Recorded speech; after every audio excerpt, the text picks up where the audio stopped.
হচ্ছে আমাদের সকালে বেগুন পোড়া।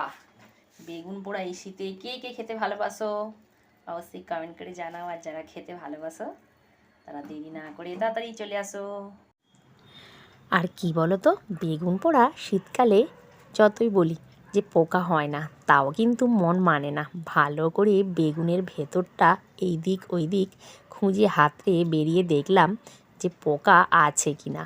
আর বেগুনটা কিন্তু খুবই নরম, দেখতেই পাচ্ছ তোমরা, একদম মানে সফট সফট, একদম মুখে দিলেই গলে যাবে। তো তারপরে কাঁচা লঙ্কা ভালো করে ডলে ডলে মেখে, আর কাঁচা তেল কাঁচা পেঁয়াজ, তো এই দিয়েই কিন্তু মাখলাম।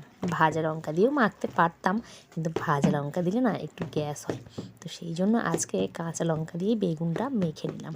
আর এরকম বেগুন পোড়া দিয়ে রুটি খেতে কে কে ভালোবাসো, তারা কিন্তু অবশ্যই চলে এসো আমাদের বাড়িতে।